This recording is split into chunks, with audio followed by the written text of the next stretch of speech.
Assalamualaikum warahmatullahi wabarakatuh. Alhamdulillahilladzi an'amana bi ni'matil iman wal islam.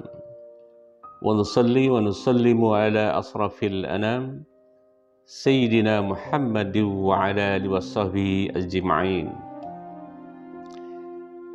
Para pemirsa dan pencinta Penjernih Qalbu Channel dimanapun Anda berada, syukur Alhamdulillah Allah Subhanahu wa Ta'ala memberikan kesempatan kembali kepada kita untuk berjumpa melalui channel YouTube Penjernih Qalbu Channel. InsyaAllah pada kesempatan pertemuan kali ini saya ingin menyampaikan sekelumit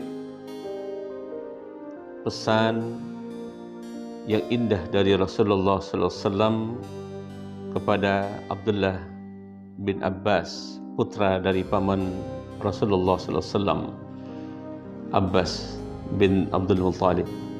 Abdullah bin Abbas, putra dari Abbas bin Abdul Muttalib ini, masa kecilnya lebih banyak bersama dengan Rasulullah SAW, dan Rasulullah SAW memberikan apresiasi yang cukup besar kepada sosok putra dari pamannya ini, karena Rasulullah mengamati bahwa Abdullah bin Abbas memiliki potensi yang sungguh luar biasa, kecerdasan yang sangat luar biasa. Karena itu Rasulullah SAW seringkali menyempatkan waktunya untuk menempa, membina dan memberikan pendidikan, mengajarkan Abdullah bin Abbas tentang keislaman. Seperti halnya pernah dalam satu perjalanan ketika Rasulullah SAW mengendarai unta, Abdullah bin Abbas ditempatkan di belakang atau membonceng Rasulullah SAW, dan Rasulullah memberikan untayan kalimat hikmah yang mengandung wasiat dan syarat akan nasihat. Rasulullah SAW berkata kepada Abdullah bin Abbas, "Ya gulam, inni u'allimuka kalimatin ihfazillah yahfazka, ihfazillah tajidhu tujahaka, idza sa'alta fas'alallah, wa idza ista'anta fasta'in billah, wa'lam annal ummata law ijtama'at ala an yanfa'uka bisyai'in lam yanfa'uka illa bisyai'in qad katabahu Allahu lak, wa in istama'u ala an yadurruka bisyai'in lam yadurruka illa bisyai'in qad katabahu Allahu alayka, rufi'atil aklam wa zaffatis suhuf." Yang artinya, wahai anakku, aku ajarkan kepadamu beberapa untayan kalimat. Jagalah Allah, niscaya Allah akan menjagamu. Jagalah Allah, niscaya Allah akan kau dapati berada di depanmu. Jika engkau hendak meminta, mintalah kepada Allah. Dan jika engkau hendak memohon pertolongan, mohonlah kepada Allah. Ketahuilah, seandainya seluruh umat bersatu untuk memberimu suatu keuntungan, maka hal itu tidak akan kamu peroleh selain dari apa yang telah Allah tetapkan untukmu. Dan andai pun mereka bersatu untuk mencelakaimu, untuk membahayakanmu, maka hal itu tidak akan membahayakanmu kecuali apa yang Allah tetapkan atas dirimu. Pena telah diangkat dan lembaran-lembaran telah kering. Para pemirsa dan pencinta penjadi kolbu channel rahimakumullah, sungguh indah untayan kalimat hikmah yang syarat dengan wasiat dan pesan atau nasihat dari Rasulullah Sallallahu Alaihi Wasallam ini. Jika kita lakukan kajian telaah dari redaksi hadis ini, tampaknya paling tidak ada 7 untayan kalimat hikmah dari hadis Rasulullah Sallallahu Alaihi Wasallam tersebut. Yang pertama, kalimat hikmah yang pertama adalah jagalah Allah, niscaya Allah akan menjagamu. Menjaga Allah atau jagalah Allah tentunya jangan ditafsirkan secara lugas, karena ini bukan makna denotatif, tapi frase atau kelompok kata jagalah Allah merupakan frase idiomatik bermakna kias. Karena tidak mungkin Allah Subhanahu wa Ta'ala butuh penjagaan dari makhluk, dari hambanya. Maka jagalah Allah merupakan bentuk idiomatik yang bermakna menjaga hak-hak Allah. Hanya Allah yang patut disembah. Allah sebagai Al-Khaliq, hamba sebagai makhluk hanya menyembah kepada Allah Subhanahu wa Ta'ala, karena itu merupakan hak Allah untuk disembah, tidak menyekutukannya. Jagalah Allah. Yang kedua adalah melaksanakan segala apa yang Allah perintahkan. Dan yang ketiga, jagalah Allah adalah menjauhi segala apa yang dibenci atau dilarang oleh Allah Subhanahu wa Ta'ala. Terkait dengan hamba yang senantiasa berupaya menjaga Allah, baik haknya, melaksanakan segala yang diperintahkannya, menjauhi apa yang dilarangnya, Allah Subhanahu wa Ta'ala memberikan apresiasi khusus, memberikan sanjungan kepada hambanya yang senantiasa menjaga hak-haknya. Sebagaimana firman Allah Subhanahu wa Ta'ala, A'udzubillahi minasyaitonir rajim, bismillahirrahmanirrahim. Hadza ma tu'aduna likulli awwabin hafiz, yang artinya kepada mereka dikatakan inilah nikmat yang dijanjikan kepadamu, kepada setiap hamba yang senantiasa bertobat memohon ampunan kepada Allah dan menjaga segala peraturan-peraturan atau ketetapan Allah dalamnya, termasuk menjaga hak-hak Allah.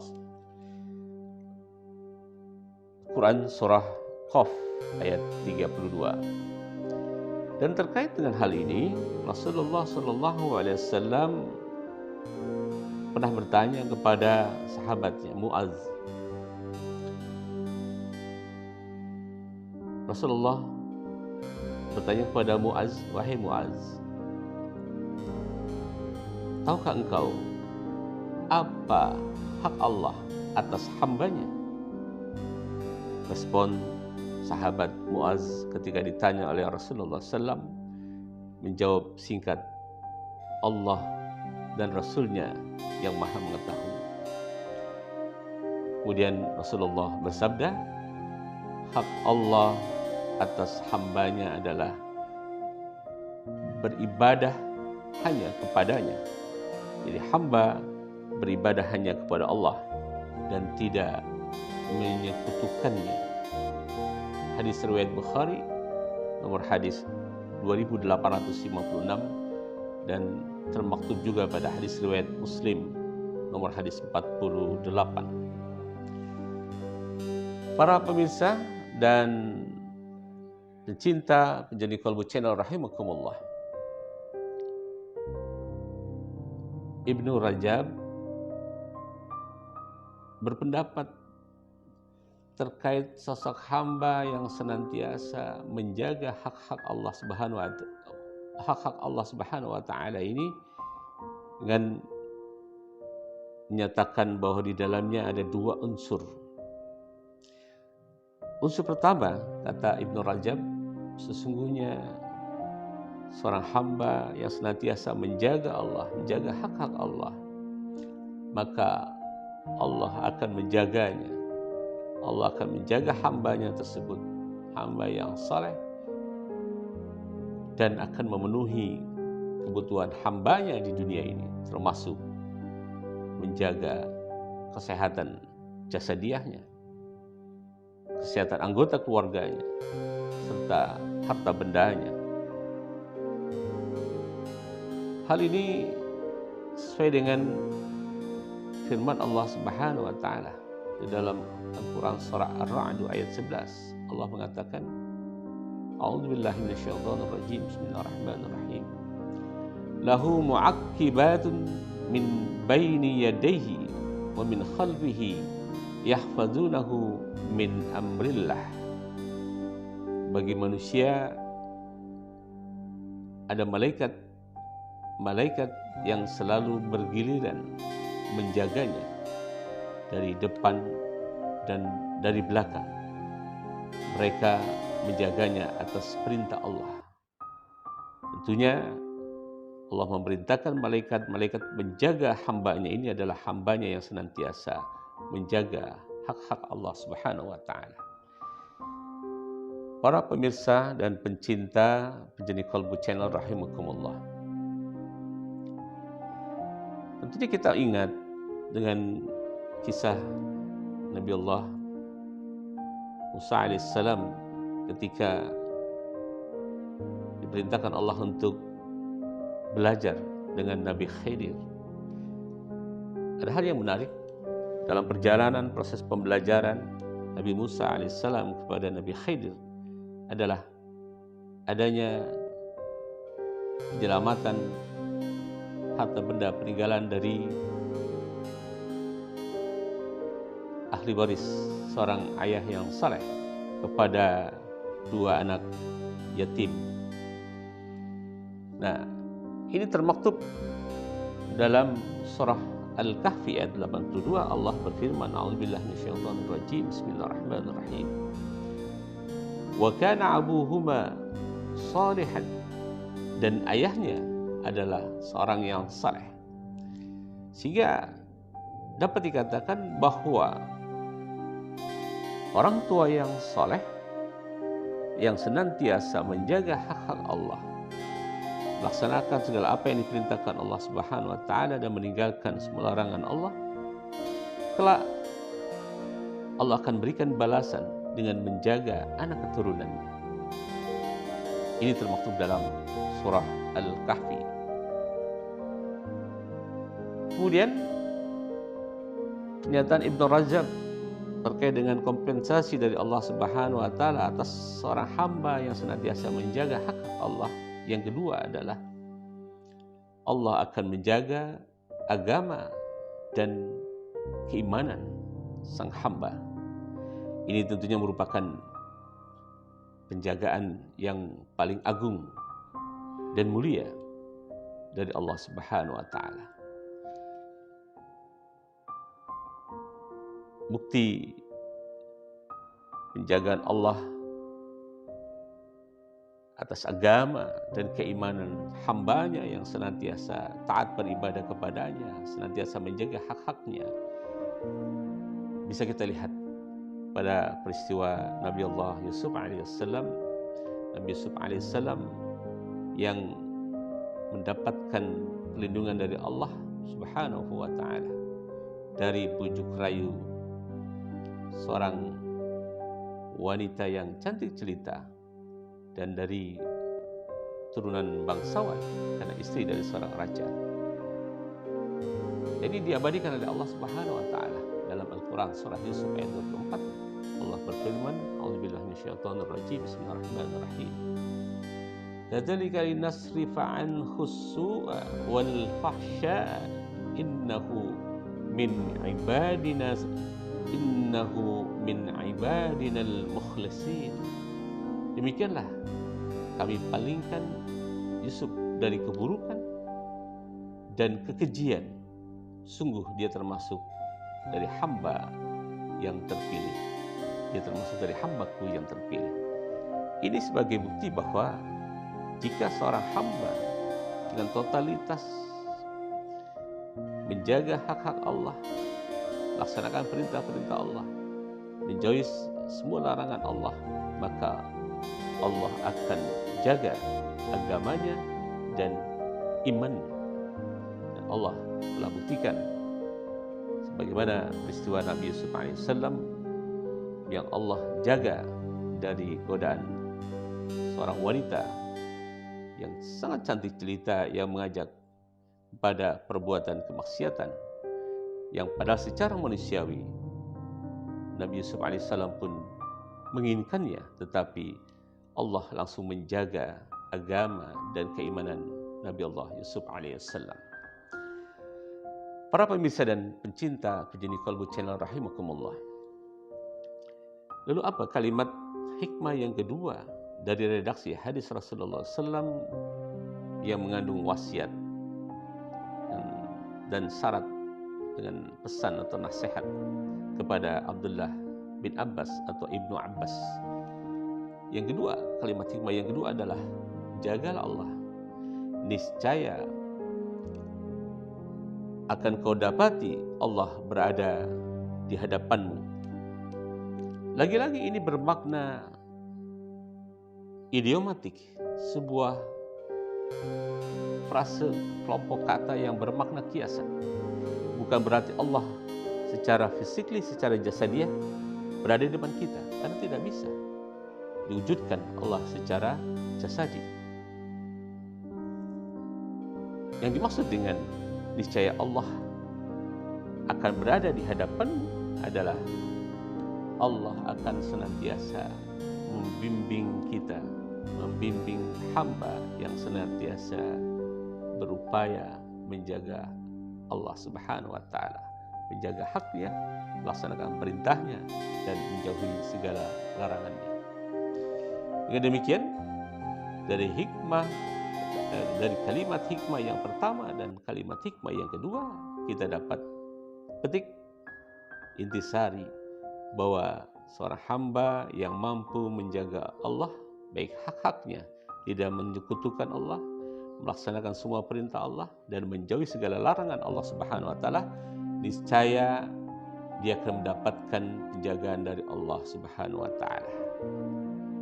Yang kedua, Allah senantiasa membimbingnya dari perbuatan keji yang dapat merusak agama dan keimanannya.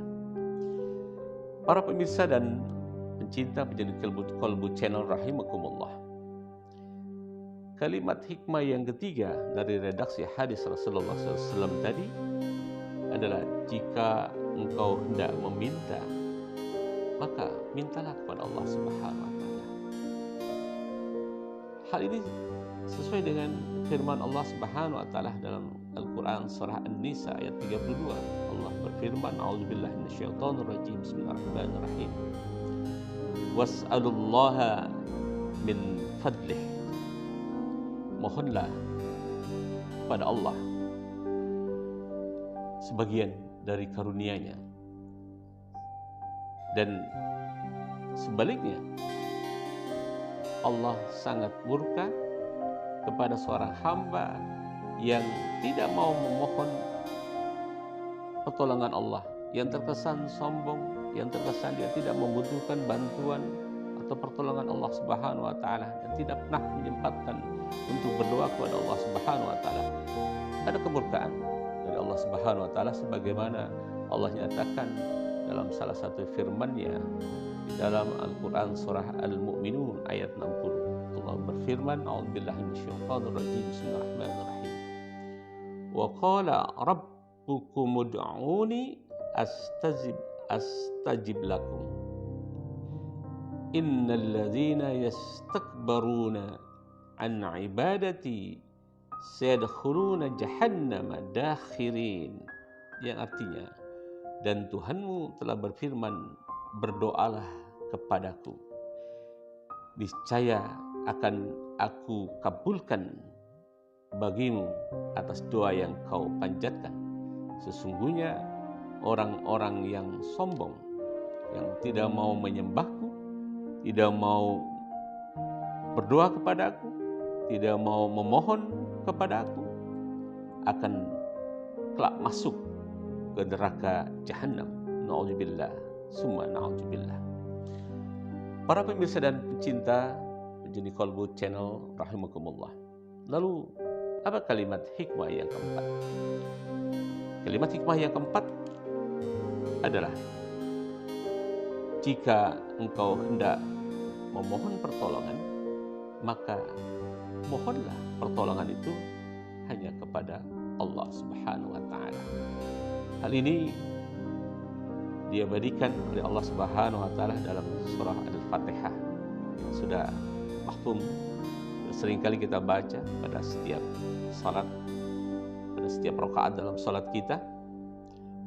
Allah berfirman, a'udzubillahi minasyaitonir rajim, bismillahirrahmanirrahim. Iyyaka na'budu wa iyyaka nasta'in. Hanya kepadamu kami menyembah, ya Allah, dan hanya kepadamu kami memohon pertolongan. Para pemirsa dan pencinta Penjuni Kolbu Channel rahimakumullah. Lalu apa kandungan hikmah pada kalimat yang kelima, untayan kalimat yang kelima, yaitu ketahuilah, seandainya seluruh umat bersatu untuk memberimu suatu keuntungan, kata Rasulullah kepada Ibnu Abbas, maka hal itu tidak akan kamu peroleh selain dari apa yang Allah telah tetapkan untukmu. Kalau kita simak dengan baik, Rasulullah SAW menggunakan kata ketahuilah pada kalimat hikmah yang kelima ini. Kalau diksi ketahuilah, maknanya ada stressing, ada penekanan agar semua orang memberikan konsentrasi, fokus memperhatikan kalimat ini. Karena ketahuilah berarti harus kalian ketahui. Nah, oleh karena itu, jika kita amati redaksi hadis ini, tampak Rasulullah Sallallahu Alaihi Wasallam secara implisit mengatakan bahwa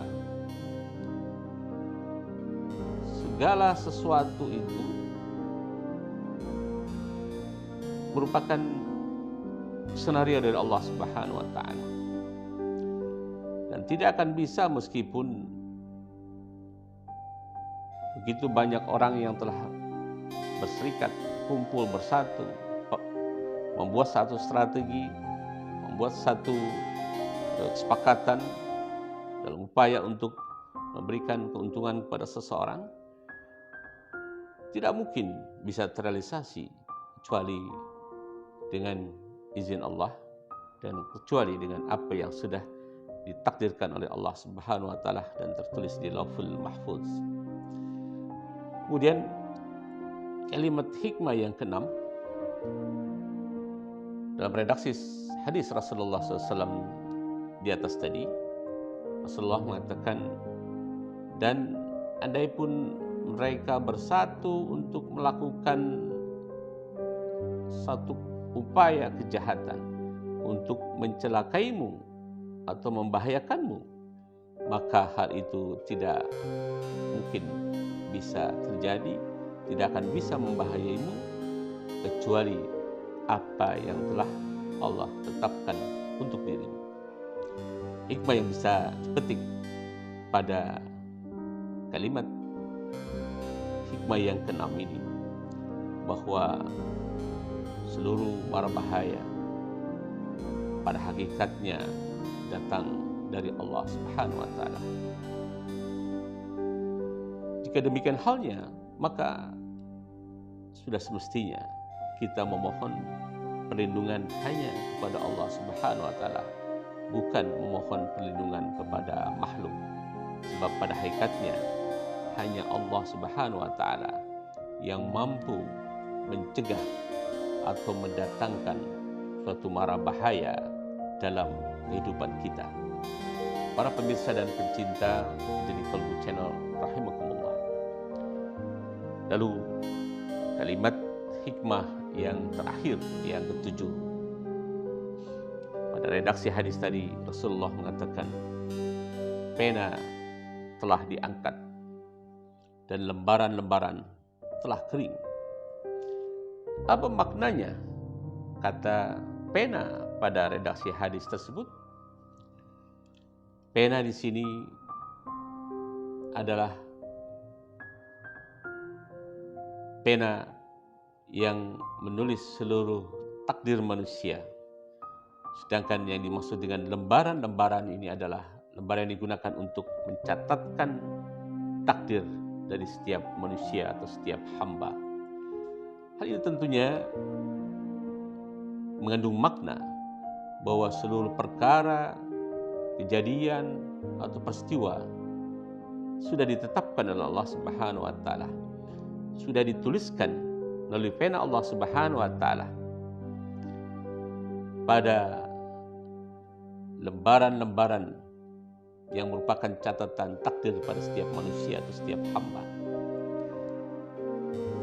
Dengan demikian, tentunya tidak patut kita berkeluh kesah terhadap peristiwa yang telah menimpa diri kita.